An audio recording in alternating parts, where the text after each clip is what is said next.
बिस्मिल्लाहिर्रहमानिर्रहीम। अस्सलाम वालेकुम डियर स्टूडेंट्स, मैं हूं आपका बायोलॉजी टीचर असद सुल्तान। आज हम चैप्टर नंबर 2 को आगाज करने लगे हैं, जिसका नाम है बायोलॉजिकल प्रॉब्लम को हल करना। बायोलॉजिकल प्रॉब्लम क्या होती है?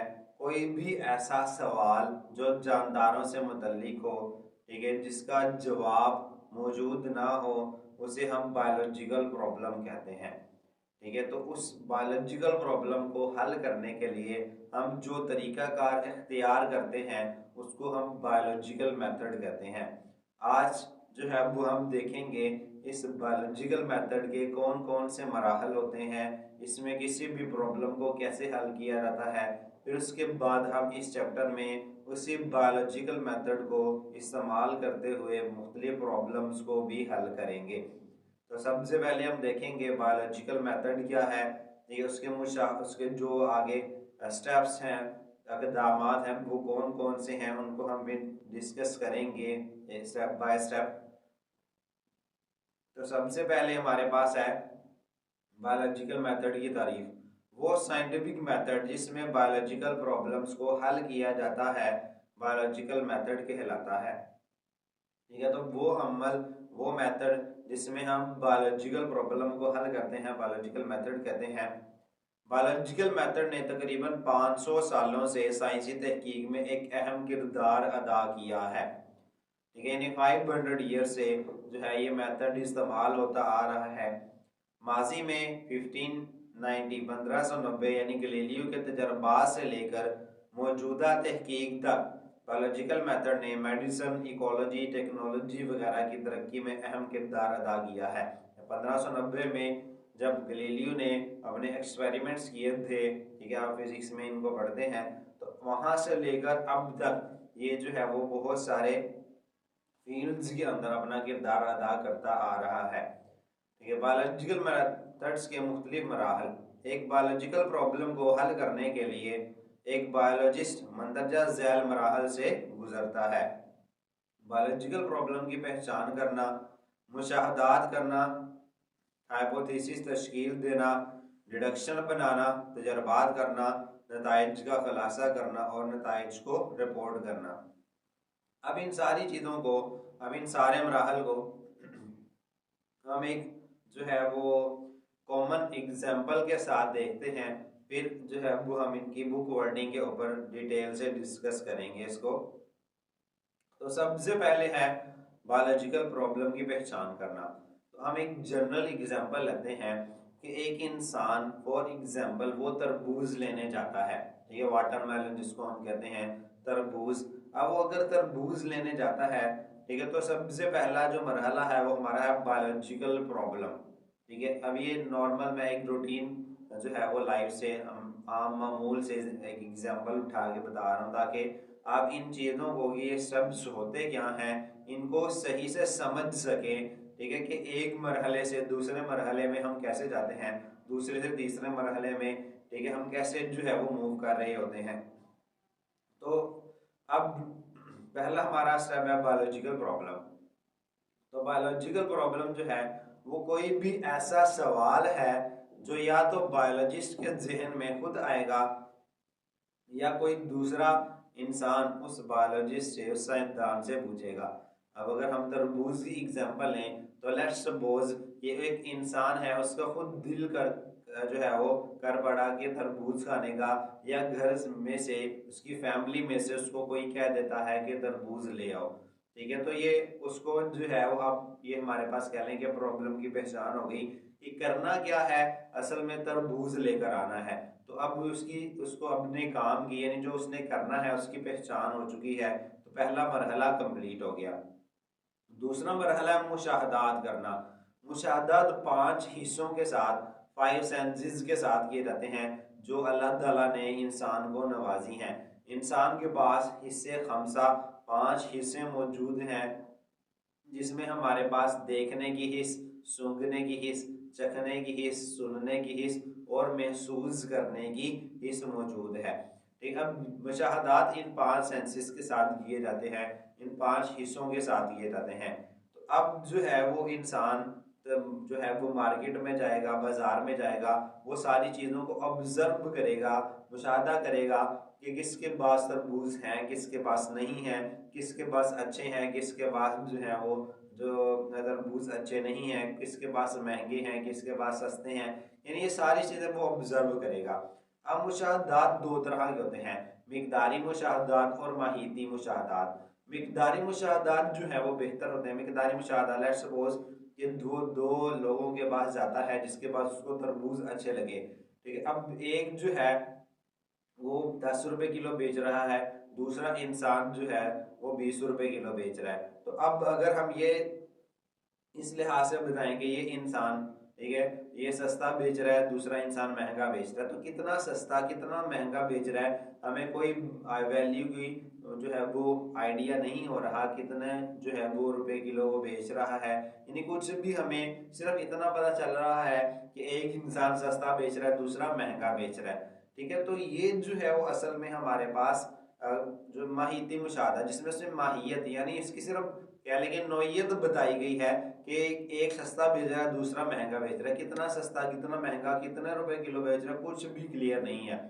लेकिन अगर वो ये कहे कि ये 10 रुपए किलो बेच रहा है, ये 20 रुपए किलो, तो अब हमें सारे पॉइंट्स क्लियर हो जाते हैं कि 10 रुपए किलो, यानी अब हम उसको माप भी सकते हैं कि 10 रुपए किलो है, ये 20 रुपए किलो है, इनका डिफरेंस माप सकते हैं कि ये सस्ता है ये महंगा है, और ये जो है वो 10 रुपए किलो के फर्क से बेच रहे हैं। तो ये सारी चीज़ें जो है वो हमें कह लेंगे क्लियर हो जाती हैं मिकदारी मुशाहदात में। तो मिकदारी मुशाहदात हमेशा बेहतर होते हैं, ठीक है।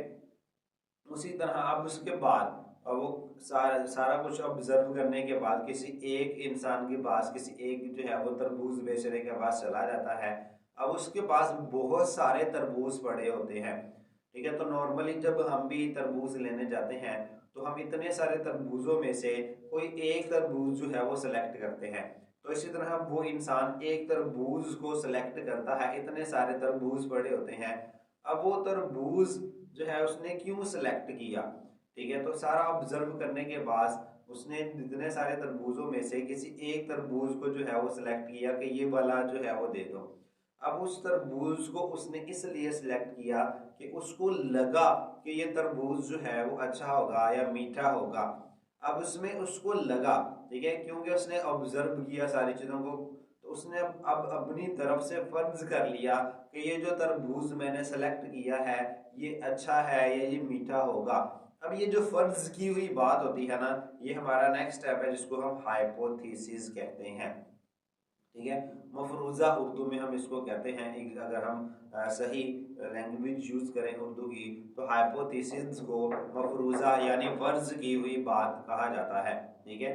तो अब हाइपोथेसिस जो है, ठीक है, अब उसने अपनी तरफ से फर्ज कर लिया कि ये तरबूज क्या है, मीठा है। तो अब ये तरबूज, ठीक, अब उसमें उसको ज़रा भी श्योरिटी नहीं है कि ये तरबूज वाकई ही मीठा है या नहीं, ठीक है। तो अब तरबूज जो है, अब उसने हाइपोथेसिस बना लिया। अब वो क्या करता है, यूजली अगर आपने देखा होगा या नहीं देखा, तो जो कह लेंगे लोग हैं वो अक्सर एक लॉजिक यूज करते हैं, ठीक है। वो तरबूज को टैप करके देखते हैं, ठीक है, यानी जब तरबूज लेते हैं तो वो उसको हाथ से थपथपाते हैं, उसमें से जो है वो आवाज आती है हल्की या भारी किस्म की, तो उसकी बिना पर वो अपना जो है वो मजीद उसकी श्योरिटी करते हैं कि ये मीठा होगा या जो है वो कच्चा होगा।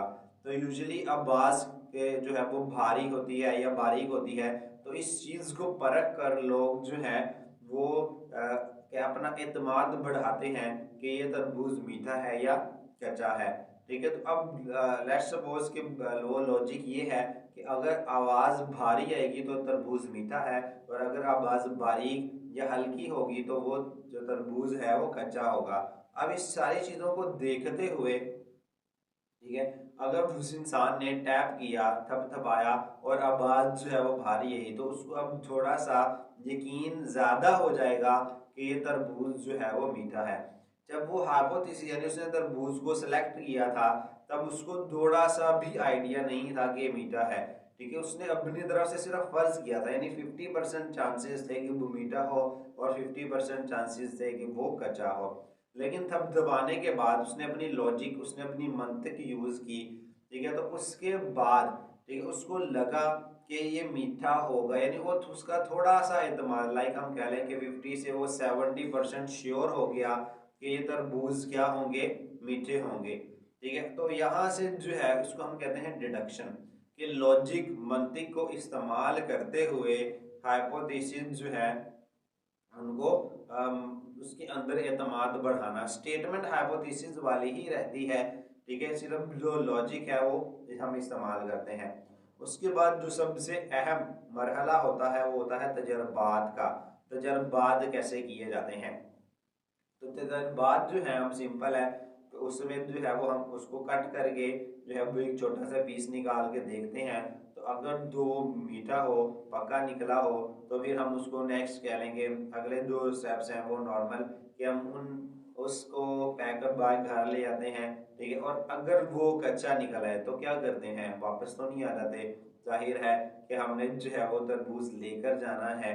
तो अब क्या करेंगे, वो सारे के सारे जो हाइपोथेसिस से दोबारा ये कह लेंगे जो हमारे पास इकदामात हैं ये दोबारा रिपीट करते हैं, ठीक है। तो बार बार ये स्टेप्स की, इसी तरह साइंस में जब कोई तजर्बा गलत होता है तो उसको छोड़ नहीं दिया जाता कि ये गलत हो गया तो अब इसको हाथ नहीं लगाना।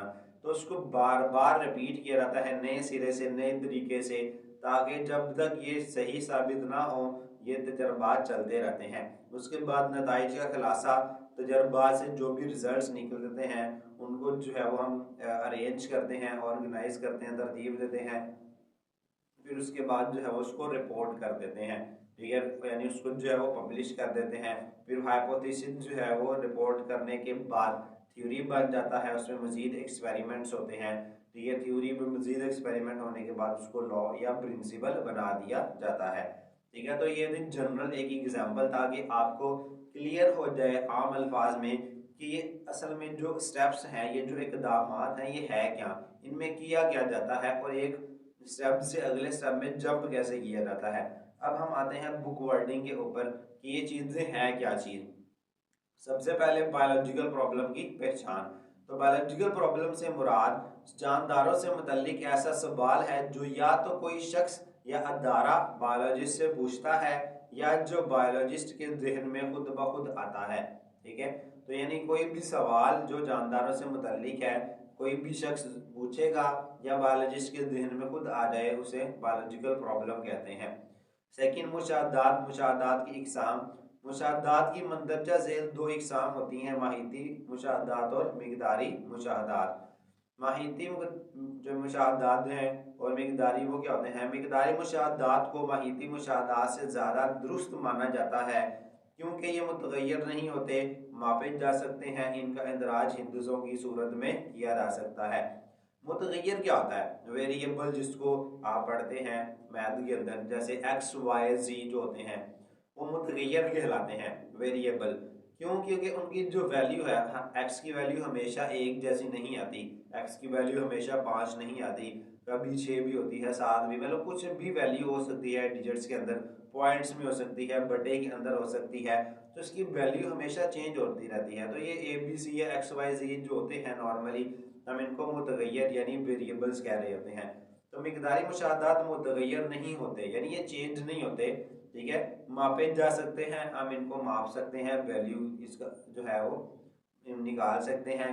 इनका अंदराज हिंदुओं की सूरत में किया जा सकता है, यानी हम इनको हिंदुओं की सूरत में मैथ की फॉर्म में लिख सकते हैं। अब कुछ एग्जांपल दी गई हैं, जैसे मिकदारी मुशाहदात, पानी का नुक्ता इंजमाद 0 डिग्री सेल्सियस जबकि इसका नुक्ता उबाल 100 डिग्री सेल्सियस होता है। यानी पानी का जो फ्रीजिंग पॉइंट है वो 0 डिग्री सेंटीग्रेड, जबकि बॉइलिंग पॉइंट 100 डिग्री सेंटीग्रेड होता है, ठीक है। अब इसको हमने देखा तो ये मिकदार, यानी मिकदार है, ये एक वैल्यू है, इसको हमने हिंदुओं की सूरत में लिखा हुआ है। जबकि अगर हम इसी को माहिती मुशाहदात में ले आए तो हम क्या कहेंगे? पानी का नुक्ता इंजमाद इसके नुक्ता उबाल से कम है। कितना कम है, क्या वैल्यू है, इसमें हमें कोई आइडिया नहीं हो रहा।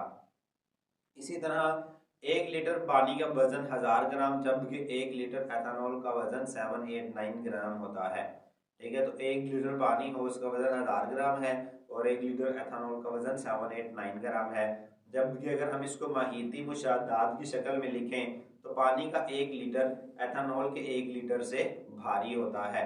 ठीक है, कितना भारी है, क्या वजन है, दोनों का कोई आइडिया नहीं हो रहा, सिर्फ माहियत उनकी नोयत बता रहे हैं कि पानी भारी होता है, एथेनॉल हल्की होती है। ठीक है, एथेनॉल एक अल्कोहल है, एक शराब का नाम है। नेक्स्ट हाइपोथेसिस तश्कील देना। मुशाहदात की तहकीक तलब वजाहत हाइपोथेसिस कहलाती है। ठीक है, यानी मुशाहदात की तहकीक तलब, तहकीक करने के बाद जो तलब की जाती है वजाहत। अब ऐसा नहीं है कि आप जो है वो किसी फॉर एग्जांपल जैसे हमने कहा तरबूज वाली एग्जांपल ली थी, तो वो इंसान डायरेक्ट मार्केट में जाते ही किसी एक तरबूज वाले के पास चला जाए और ये फर्ज कर ले कि इसके पास सबसे अच्छा मार्केट में तरबूज है या सबसे सस्ता तरबूज है, तो उसको ये चीज़ बिल्कुल गलत होगी, क्योंकि उसने तहकीक की ही नहीं, उसने मार्केट घूमी ही नहीं कि मार्केट में हो सकता है इससे अच्छे तरबूज भी उसको किसी के पास मिलते, या अगर वो सस्ते लेने आया है तो इससे सस्ते तरबूज भी इसको किसी और के पास मिल जाते। लेकिन अगर वो डायरेक्ट मार्केट में एंटर होते ही किसी एक इंसान के पास चला गया है बगैर तहकीक किए और उसने अपनी तरफ से फर्ज कर लिया, तो वो मफरूज़ा गलत होगा। तो पहले वो मुशाहदात करे, पूरा सारा कुछ ऑब्जर्व करे, उसके बाद उससे वो अगर वो फर्ज करेगा बात को, यानी वजाहत निकालेगा, तो वो ज़्यादा बेहतर होगा। बायोलॉजिस्ट अपने और दूसरों के मुशाहदात को अदाद-ओ-शुमारी डाटा की सूरत में तरतीब देता है और एक ऐसा बयान बनाता है जो ज़ीरे इल्म बायोलॉजिकल प्रॉब्लम का जवाब यानी हल साबित हो सकता है। तो जितना भी डाटा इकट्ठा होता है उसको वो अदाद-ओ-शुमारी डाटा की सूरत में देता है। ठीक है, और फिर उनसे एक जो है वो मज़ीद सवाल बनाने की कोशिश करता है। एक अच्छे हाइपोथेसिस की खसूसियात क्या होनी चाहिए? ये एक तहकीक तलब भी हाल होना चाहिए। ठीक है, यानी इसको ऑब्जर्व करके तहकीक करके जो है वो निकाला गया हो, ये नहीं कि बैठे बैठे ही आप कोई किस चीज़ को ऑब्जर्व भी ना करें और बैठे बैठे ही एक बात वर्ज कर लें। तो आपको पहले उस चीज़ के बारे में तहकीक करनी पड़ेगी, फिर उसके बारे में जो है वो तहकीक जो है वो एक ख्याल बनाना पड़ेगा, एक हाइपोथेसिस बनाना पड़ेगा। इसे दस्तयाब मुशाहदात से मुत्तफिक होना चाहिए, यानी जो आपने ऑब्जर्व किया है उसके मुताबिक ही हाइपोथेसिस होना चाहिए। लेट्स सपोज कि अगर आप एक फ्रूट लेने जाते हैं और आपको नज़र आ रहा है कि एक इंसान के पास जो फ्रूट है वो गला सड़ा है या अच्छा नहीं पड़ा, और आप उसको अपनी तरफ से फर्ज कर लें कि इसका फ्रूट बहुत अच्छा होगा, जबकि आपको नज़र आ रहा है कि उसके पास जो फ्रूट है वो अच्छा नहीं है। ठीक है, तो जो आपने ऑब्जर्व किया है आपका हाइपोथेसिस भी उससे मुत्तफिक, उससे मुतल्लिक ही होना चाहिए। इसे मुमकिन हद तक सादा रखना चाहिए, ज़्यादा कम्प्लेक्स पेचीदा स्टेटमेंट नहीं बनानी चाहिए, जितना सादा हो सके उतना सादा रखें। ये आजमाए और जांचे जाने के काबिल हो और इसे झुटलाने का इम्कान मौजूद हो।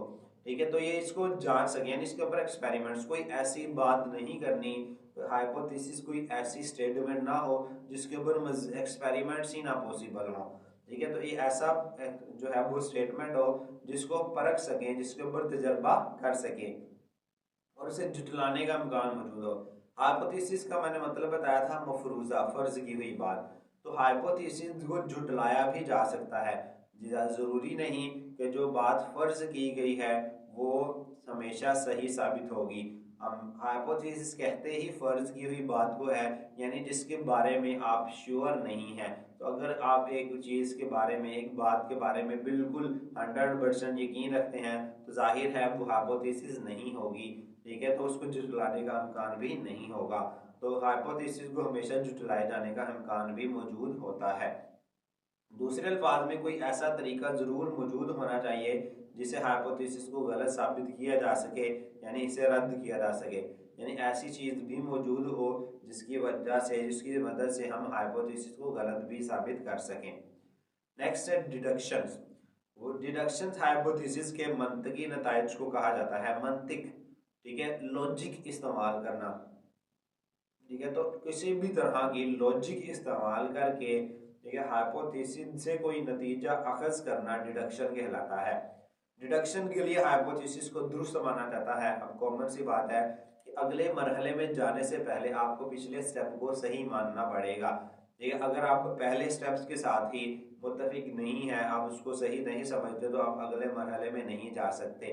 ठीक है। तो अगर तरबूज की एग्जांपल लें तो अगर उस शख्स को यही जो है वो नहीं आइडिया के वो यही फर्ज नहीं करता कि ये तरबूज मीठा होगा, ठीक है, तो वो उसको ये बात माननी पड़ेगी, ठीक है, कि ये तरबूज मीठा होगा, तब वो अगला स्टेप जो है यानी अपनी लॉजिक इस्तेमाल करेगा। अगर उसको यकीन ही नहीं है कि ये तरबूज मीठा है तो वो अगला मरहला यानी उसको टैप करने की भी ज़रूरत महसूस नहीं करेगा। इससे मतवज्जा नताइज अखज़ किए जाते हैं। ये मतवक्का नताइज डिडक्शंस कहलाते हैं, ठीक है, यानी जो ये नतीजे निकलते हैं इनको हम डिडक्शंस कहते हैं। बायोलॉजिकल मेथड में आम तौर पर एक हाइपोथेसिस दुरुस्त हो तो यानी किसी को एक ख़ास नतीजा डिडक्शन की तवक्का हो सकती है, यानी अगर हाइपोथेसिस सही है, ठीक है, तो फिर उसे डिडक्शन जो है वो हम निकाल सकते हैं।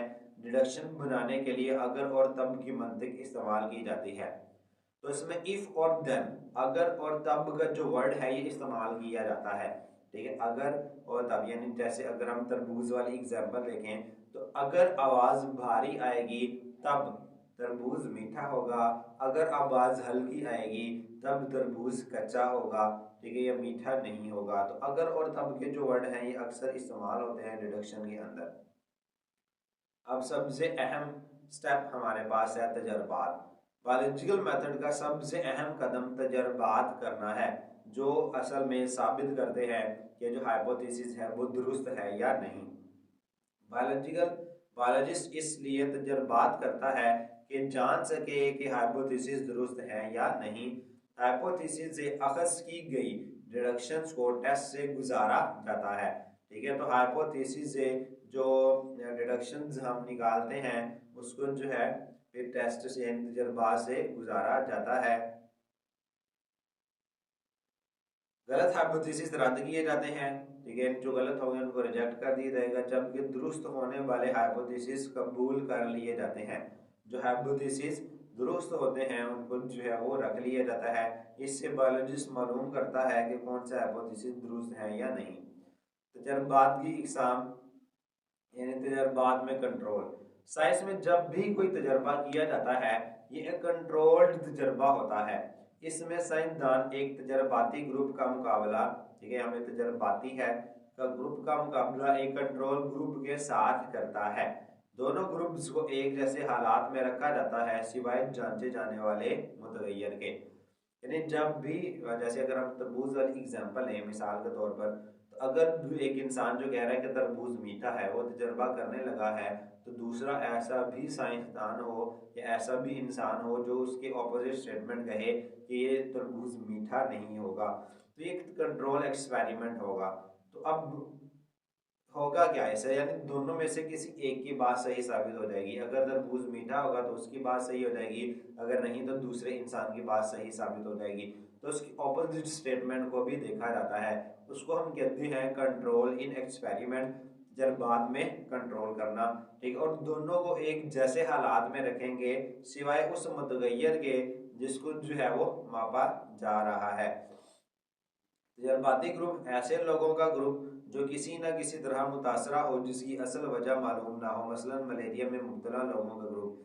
तो तजर्बाती ग्रुप वो मसला लेते हैं जिसकी हमें जवाब मालूम नहीं। हम आगे मिसाल में देखेंगे, जैसे मलेरिया अगर जो है उसको हम हल करेंगे इस मेथड को इस्तेमाल करते हुए, वो लोग जो मलेरिया में मुब्तला हैं जिनको मलेरिया है लेकिन उनको हमें मालूम नहीं कि इनकी मलेरिया की वजह क्या है।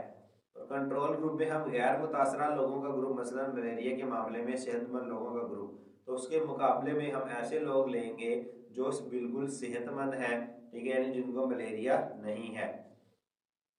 नेक्स्ट है अब है नताइज का खुलासा करना। तो बायोलॉजिस्ट तजर्बा से हासिल होने वाला हकीकी और मिकदारी डाटा इकट्ठा करता है, ठीक है। तो बायोलॉजिस्ट जो है यानी जितना भी मुशाहदात या तजर्बात से डाटा यानी कोई भी इंफॉर्मेशन हासिल होती है वो इकट्ठा करता है।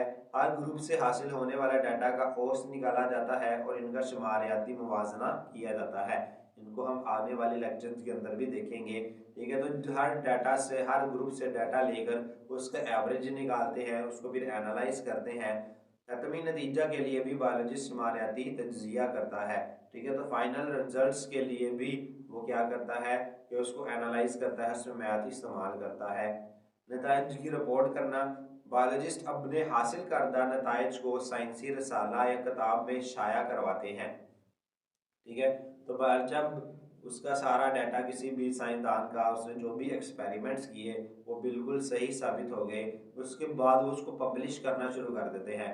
यानी वो आम लोगों के लिए, दूसरे साइंसदानों के लिए उसको कॉमन कर देते हैं, ताकि दूसरे जो है वो लोग भी इसको पढ़ें, इसको ऊपर एक्सपेरिमेंट, मज़ीद एक्सपेरिमेंट करें, देखें ये चीज़ गलत है या दुरुस्त है। ठीक है, तो उसमें मज़ीद बेहतरी लाई जा सके, तो उसको साइंसी रसाला या किताब में शाया करवाते हैं। वो इन नताइज को कौमी और बैन अवी कॉलेजों, यूनिवर्सिटीज़ के मुबाहसों में भी ज़ीर बहस लाते हैं। ठीक है, तो वो नेशनल और इंटरनेशनल लेवल के ऊपर कॉलेजेस और यूनिवर्सिटियों में भी इनको जो है वो कह लेंगे बैन बहस जो है वो बहस, ज़ीर बहस लाते हैं, अंडर कन्वर्सेशन लाते हैं, ताकि इसके ऊपर जो है वो बातचीत हो, इसमें कमियां कोताहियाँ हैं तो उसको जो है वो सामने ला सकें लोग। ठीक है, तो इसको जो है वो मज़ीद बेहतर किया जा सके। नताइज को शाया करना साइंटिफिक मेथड का एक लाजमी जुज़ है। ठीक है, तो जो भी आपने एक्सपेरिमेंट किए हैं उसको आम पब्लिकली शो करवाना वो एक अहम जुज़ है।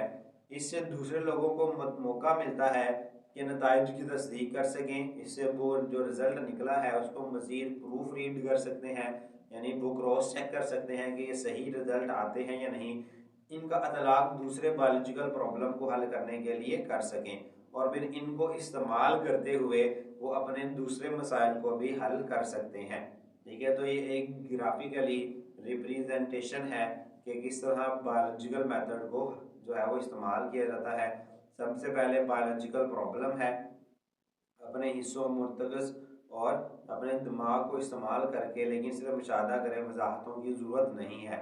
ठीक है, तो फिर उसके बाद ऑब्जर्वेशन यानी मुशाहदात किए जाते हैं, तो सारा कुछ यानी उसको मज़ीद एक्सप्लेन करने की ज़रूरत नहीं, सिर्फ अपने हिस्सों को इस्तेमाल करके, दिमाग को इस्तेमाल करके उसको ऑब्जर्व करना है कि हो क्या रहा है, चल क्या रहा है। फिर मुशाहदात से आगे हाइपोथेसिस, यानी ऐसे एक ऐसे जवाब का सोचें जिसके कोई मंतिक हो। ठीक है, कोई मतलब कोई लॉजिक हो, या कुछ भी आपने सारे मुशाहदात को देखते हुए जो रिजल्ट निकाला है उससे आप हाइपोथेसिस बनाएं। फिर नताइज ना बनाएं, बल्कि अगर और तब को इस्तेमाल करें और तजर्बे का प्लान बनाएं। फिर उसके बाद हाइपोथेसिस में अगर और तब की मंतिक इस्तेमाल करते हुए डिडक्शंस को बनाएं। ठीक है, और डिडक्शंस में फिर आप जो है वो तजर्बात करते हैं, वो तजर्बात कंट्रोल ग्रुप और तजर्बाती ग्रुप दोनों ग्रुप जो है वो बनाए जाते हैं। ठीक है, और तजर्बात के बाद जो डाटा इकट्ठा होता है उसको तरतीब दिया जाता है, उसका तज्जिया किया जाता है। तो अगर जो वो डाटा बिल्कुल सही साबित हो जाए तो वो थ्योरी बन जाता है, थ्योरी पे मज़ीद टेस्ट होते हैं और वो लॉ और प्रिंसिपल बनती है, जो कि फाइनल स्टेप होता है। उसको हम आगे देखेंगे आने वाले लेक्चर्स में। और अगर साबित ना हो, यानी तजर्बात में जो डाटा इकट्ठा हुआ है वो सही नहीं है या वो गलत साबित हो गया है, तो अब ये देखें तो दोबारा जो है वो इसको दोबारा हाइपोथेसिस से जो है वो स्टार्ट किया जाता है, दोबारा उसको उसी जो पॉइंट है वहाँ से दोबारा आगाज़ किया जाता है। वो बार बार यही प्रोसेस रिपीट किया जाता है। कब तक रिपीट करेंगे? जब तक जो है वो हमें दुरुस्त नताइज नहीं मिलते। ठीक है, तो ये था बायोलॉजिकल मेथड कि साइंस में जब भी कोई चीज़ नई दाखिल होती है, ठीक, उसको कैसे साइंस के मुख्तलिफ मराहल से गुजारा जाता है, कैसे साइंस का हिस्सा बनाया जाता है, कैसे वो साइंस का एक पार्ट बनती है।